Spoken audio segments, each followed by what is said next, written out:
quelque chose d'inaccompli hier. C'est vrai, l'Afrique change et elle n'est mariée à personne, disait le ministre Diop, il a raison.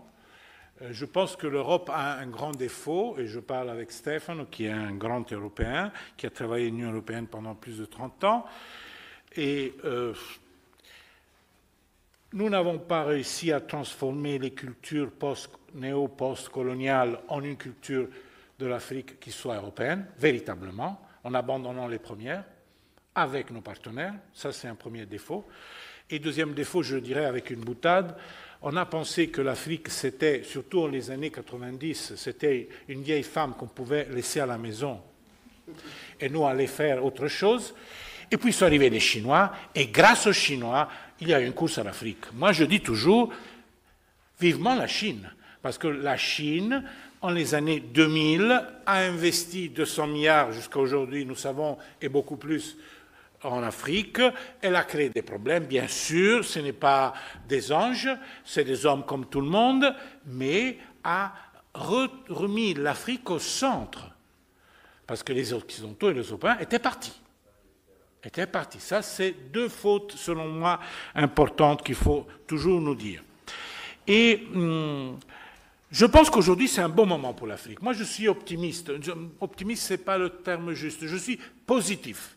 Parce que quelqu'un dit que les pessimistes sont des optimistes bien renseignés, mais je laisse tomber optimisme et pessimisme. Je suis positif. Je pense que c'est un bon moment pour l'Afrique, parce que peut-être pour la première fois, de manière totale, pas seulement dans le Sahel, mais le Sahel est un exemple avéré de cela, l'Afrique peut faire à sa tête, d'elle-même, toute seule. Ça ne peut pas nous plaire, mais si elles peuvent faire des erreurs, ce sont ces erreurs. Comme tout le monde. Et moi, je pense que ça, c'est, vous l'avez dit, avec ou sans vous, il y a d'autres partenaires. Pour que vous ne soyez pas trop gâtés, moi, je fais l'exemple toujours de la République centrafricaine. Je suis ami du président Touadéra, c'est un des pays très pauvres d'Afrique, même si c'est une Afrique tout à fait différente, et c'est lui par lequel la Wagner est venue la première fois en Afrique, rappelez-vous. Aujourd'hui, il y a les Russes, il y a les Américains, il y a les Portugais, il y a les Rwandais, et les Français retournent. Et Touadéra vous dit, nous pouvons avoir tous les partenaires que nous voulons, que nous choisissons, nous commettons des erreurs, c'est sur notre responsabilité, on est libre d'avoir tout le monde. Et ça, c'est le modèle de demain, c'est-à-dire d'aujourd'hui. Je le dis même de manière un peu provocative. Je ne suis pas d'accord que, disons, comme Sant'Egidio, on est contre tout ce qui est armes, guerre, violence, affrontement, bien sûr. On travaille pour la paix. Mais je dois reconnaître le fait que les pays africains sont adultes et ils font de leur tête et nous devons comprendre le sens de leur choix. Et nous travaillons pour le DDR en RCA et nous savons que la RCA, tant bien que mal, cherche toutes les aides qu'elle peut trouver. Disons-nous la vérité, les Russes ont sauvé la vie à Touadéra à un moment donné, contre les rebelles. Personne d'autre l'aurait fait. Personne d'autre n'était là pour le faire. Mais aujourd'hui, il y a aussi les Américains.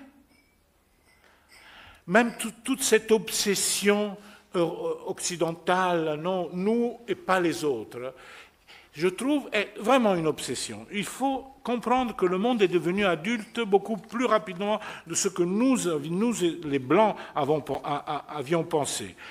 Alors, quel est le problème que nous avons aujourd'hui? Les règles, les valeurs, les principes, la démocratie, est-elle mise en discussion en tant que telle? Non, pas du tout. Je pense que personne ne dit « moi je veux la dictature ». Personne ne le dit. Même dans les pays où il y a eu un coup d'État. Le problème, c'est la crédibilité de celui qui pose les règles. Le problème, c'est être crédible. Alors moi, je suis bien sûr contraire à l'agression de la Russie à l'Ukraine. Mais en même temps, je sais que l'Occident a utilisé deux poids, deux mesures, double standard, beaucoup de fois.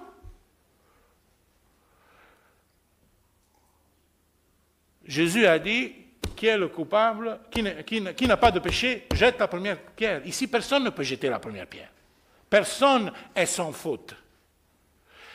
Et en ce sens, l'Afrique fait son chemin. Donc, je ne pense pas que ce soit la démocratie qui est en crise, mais la crédibilité de ceux qui prétendent la défendre. D'un côté, vous avez cité, Monsieur le ministre, la guerre en Libye. Je me rappelle la guerre en Libye. En Italie, même les cailloux savent que la France sarkozienne a voulu la guerre en Libye contre l'avis de Berlusconi, mais qui était faible. Comme toujours, l'Italie est plus faible parce qu'elle a une dette énorme qui est garantie par les autres pays de l'Union européenne. Donc, on doit faire attention. Patati, patata, patata. Ça, je vous laisse cette histoire.